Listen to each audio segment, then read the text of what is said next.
children. Oh, deliverance from the fruits of evil.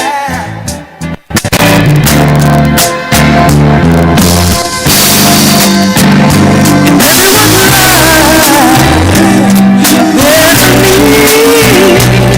to be happy, yeah. Let the sunshine, the smile, the weed. Open your heart, feel the touch of devotion.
You made me happy. There's something there. You stood right beside me, yeah. And I won't forget. And I really love you. You should know. I wanna make sure I'm right, girl, before I let go. We've had our good time. That's just the season of love. We've heard it mentioned. Girl, let's get free. I won't be foolish, no. I'm all alone. I wanna make sure I'm right, girl, before I let go. Yeah. You know I think the sun rises and shines on you. You know there's nothing I would not do. I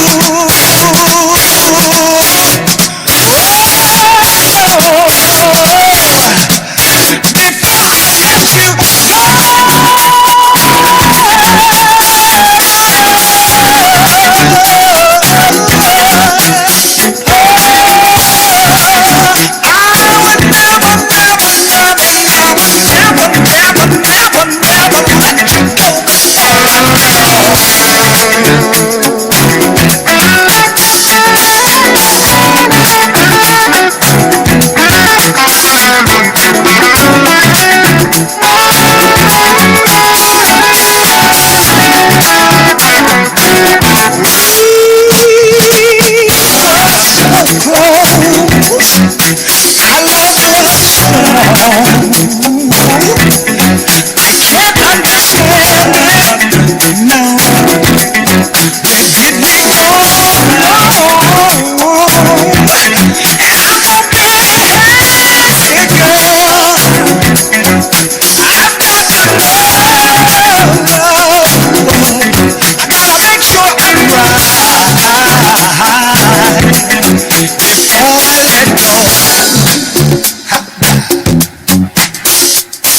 Well, good afternoon, everybody.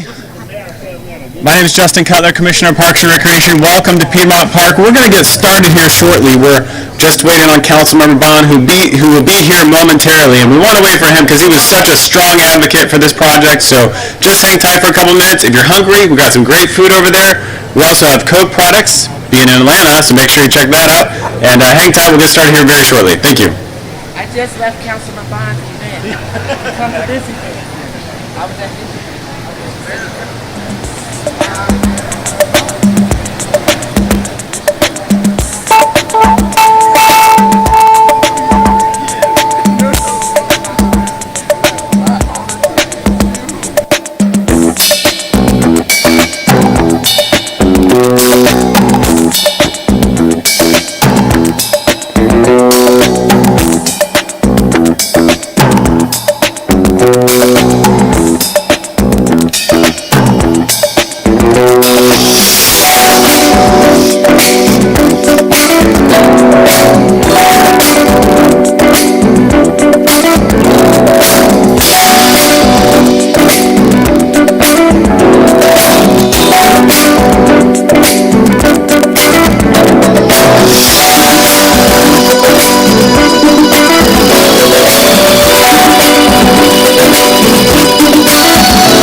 Now, we can sound better than that. Good afternoon. You know, this is truly a day that the Lord has made, and we should rejoice and be glad in it. You know, I often say this, I'm not from here, I came here. I am a son of Atlanta. This is my hometown, and this is the city I love, and we're about to celebrate something that happened to me in 1968 when I was wounded in combat in Vietnam. Over 58,000 of my peers was KIA. Over 240 of them was from my hometown. And today, for the first time in the history of my hometown, and probably any other hometown in Atlanta, we are celebrating that with a memorial, Vietnam War Memorial. And I want to thank, first of all, I want to thank God, you know, but then I want to thank Michael Julian Barnes, who has been a champion of this cause. It's been a long time getting here, and the mayor. I want to thank the mayor because he was actually on city council when he first voted to do this memorial, and now he's here to do the groundbreaking. So I'm not going to keep talking, but I just want to thank everybody here. I want to acknowledge Vietnam Veterans of America State Council, where you stand, and acknowledge and Vietnam Veterans of America National. It's been a while since they've been in this city. And I also want to acknowledge Atlanta Vietnam Veterans Association. Where you guys stand, man. You stand. Now, lastly but not least, I want to recognize Vietnam Veterans of America Chapter 1118. You stand. Ali, all you guys stand up. Don't hesitate now. Just stand up. And I want to thank the community and the mayors that's here. This is a great day. And without further ado, because I keep talking, I'm gonna be preaching or crying. And I know you guys can come. So, Mayor Dickinson, my mayor. You know, one of the great mayors too. I'm gonna just say this, and before I come up, Mayor, that Shirley Franklin was the first mayor of the city that used to come to our meetings. So you got to come to our meetings. See that? Come on up, brother.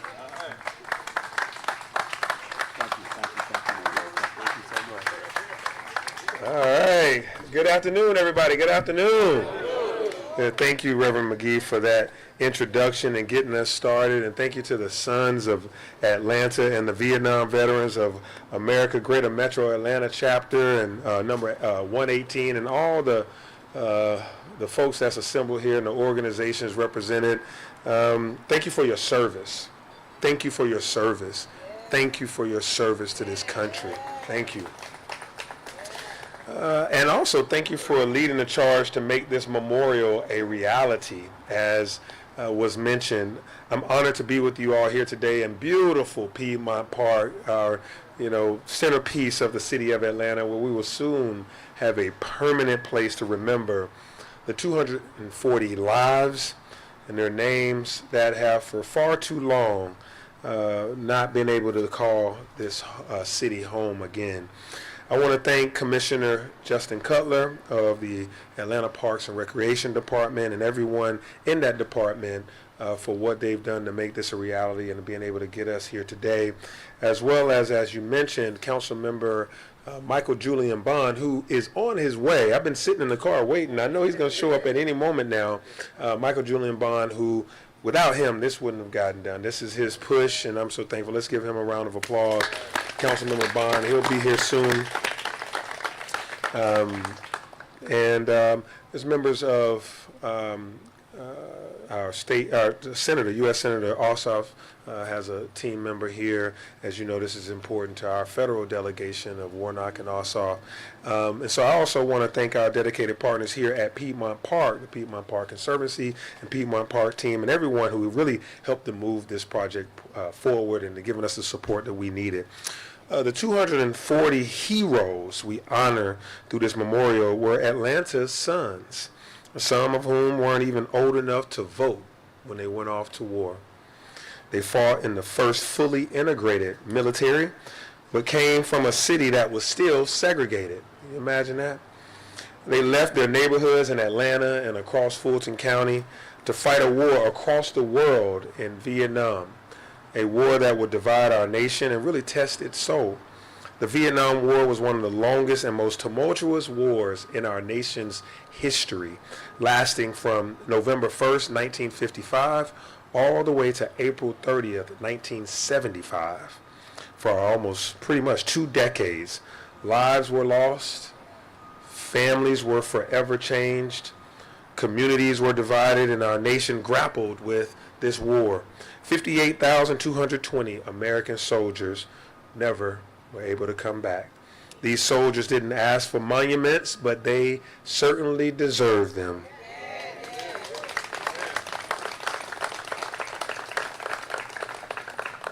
And so in just a few days, our nation will pause to commemorate Memorial Day coming up. And while for many it may mean a day off of work, many will gather out here. It's far more than that. It's a day of remembrance, to honor, and to have a renewed commitment to upholding the freedoms of our service members that fought hard to protect us. Those 240 sons of Atlanta answered the call and made the ultimate sacrifice. They deserve to be seen, to be known, and to be remembered, particularly right here in this beautiful centerpiece of the city of Atlanta. I'm proud that our city government could play a part in this project, and I look forward to supporting its next phase. This will not just be a memorial. It will be a space for reflection, a place for knowledge, where young people will read the stories and understand the price that these men paid. We're doing this so that all Atlanta's children and our children's children can come to learn this history, to honor the fallen and understand the weight of what took place over 20 long years. To all the veterans here today and to the families who carry the memories of their loved ones, we thank you for your service, and you have our deepest respect. Atlanta is a city that doesn't forget our heroes, and we will continue to honor their lives through our actions. And that's why Councilmember Michael Julian Bond got here. As I mentioned, he was instrumental in making this happen. Without Michael Julian Bond, this wouldn't have happened. Councilmember Bond, thank you. Come on up and say some words to everybody about this amazing project that you spearheaded. And we just thank you. Thank you. Let's give our mayor another round of applause.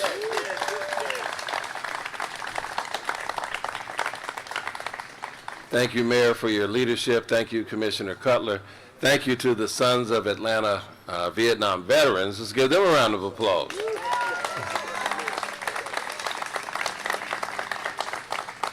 As I begin my brief remarks, and we owe Mayor Dickens a special thank you. We began this journey with the Sons of Atlanta Vietnam veterans more than 10 years ago, because we had a proclamation at the City Council in honor of the Vietnam War. They had a mock-up of the Vietnam Wall present there, and that's when our conversations began about how to best commemorate those who had fallen during the Vietnam conflict.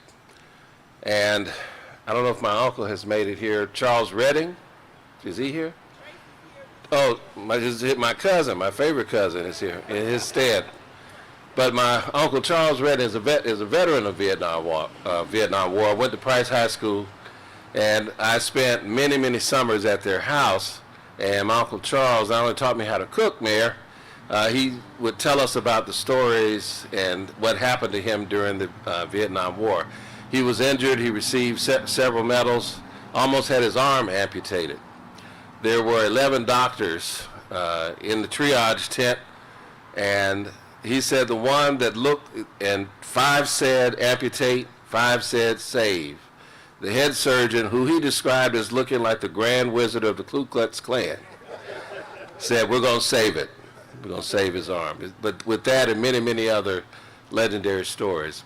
But, you know, having grown up, being born in the 60s, during the conflict, growing up in the aftermath of the conflict, experiencing many relatives and friends like Morocco, that headed the Veterans Affairs Committee of the Atlanta NAACP, Vietnam conflict was ever present. The first time that it really came home to me, there was a documentary that was released in, what was it? It was in the early 80s. When I turned 19, everybody familiar with that song, 19, 19, 19? That came out in the early 80s. The average age of a soldier that served in Vietnam was 19 years old. You contrast that with the average age of the soldier in the Korean conflict and World War II, 26, 27 years old respectively. These were young individuals who got called to service in which became an unpopular war, a controversial war. They suffered the consequences of the political fallout between activists, you know, doves and hawks during the 1960s, all while just fulfilling their purpose to defend the people and the freedoms of the United States and to defend the Constitution of the United States. They bear the burden of that conflict unjustly for doing their duty. And so we want to pause and always say thankful to the veterans of the Vietnam conflict. Let's give them a round of applause here now. So after that proclamation, we began to meet. We came over and met with the Piedmont Park Conservancy. We're the representatives from the Piedmont Park Conservancy. They deserve a round of applause because they instantly embraced the project to help to make it happen. And the mayor forgets that he voted to help us when he was on the city council, right? But that's not why we're going to applaud you today, Mayor Dickens.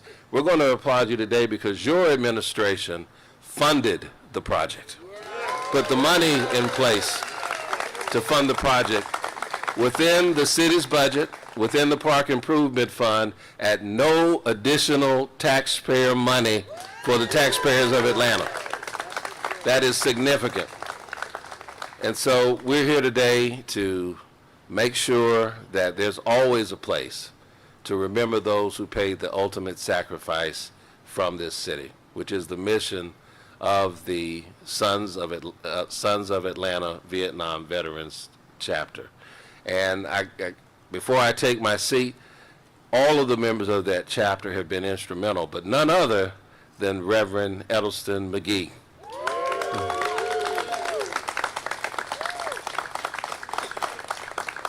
Reverend McGee's effort reminded me, because there are times over this last decade, Commissioner, been very, very frustrating, as we've had many starts and stops, many commitments that were unfulfilled until Mayor Dickens became Mayor Dickens.